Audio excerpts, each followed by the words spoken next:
अंजलि और विवेक एक नई नई शादीशुदा जोड़ी थी। उन्होंने अपना नया घर एक छोटे से गांव में खरीदा था। गांव के एक कोने में एक पुरानी हवेली थी, जो अक्सर लोगों के दिलों में भय का कारण बनती थी। उस हवेली में भूतों का बसेरा है, इसलिए गांव वाले रात को वहां नहीं जाते थे। एक रात अंजलि और विवेक अपने नए घर में रह रहे थे, जब बिजली चली गई। बाहर तेज बारिश हो रही थी और आंधी भी चल रही थी। विवेक टॉर्च लेने के लिए स्टोर रूम गया, लेकिन वहां टॉर्च नहीं मिली। तभी अंजलि ने कहा, अगर हवेली में देखा जाए तो शायद वहां कुछ मिल जाए।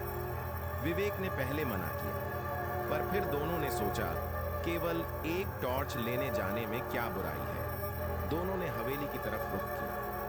हवेली बिल्कुल वीरान थी। दरवाजा खुला था।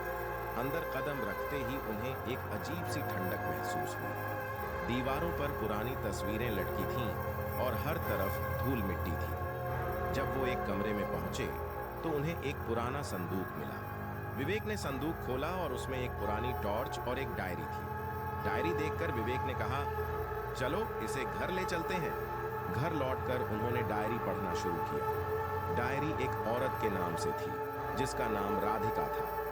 राधिका ने लिखा था कि उसे इस हवेली में कैद कर दिया गया था और उसकी आत्मा तब तक शांति नहीं पाएगी जब तक कोई उसका सच नहीं जानता। अंजलि और विवेक डायरी पढ़ते पढ़ते थक गए और सो गए। रात को अंजलि ने देखा कि एक छाया उनके कमरे में चल रही है। पहले तो उसने सोचा कि ये उसका वहम है, पर जब उसने दोबारा देखा तो वो छाया सचमुच थी। छाया ने कहा, मेरी मदद करो। अंजलि ने विवेक को जगाया और दोनों ने मिलकर पूरी डायरी पढ़ने का फैसला किया। डायरी के आखिरी पन्ने में लिखा था कि राधिका को उसके पति ने कैद कर दिया था, क्योंकि उसने अपने पति के काले कारनामों का समर्थन नहीं किया था। उसने अपने पति के बुरे कामों का खुलासा कर दिया था और इसलिए उसे मार दिया गया। उसने लिखा था, जो भी यह सच समझेगा वो मुझे मुक्ति देगा। अंजलि और विवेक ने तय किया कि वो इस सच को सबके सामने लाएंगे। अगले दिन उन्होंने डायरी गांव वालों को दिखाई।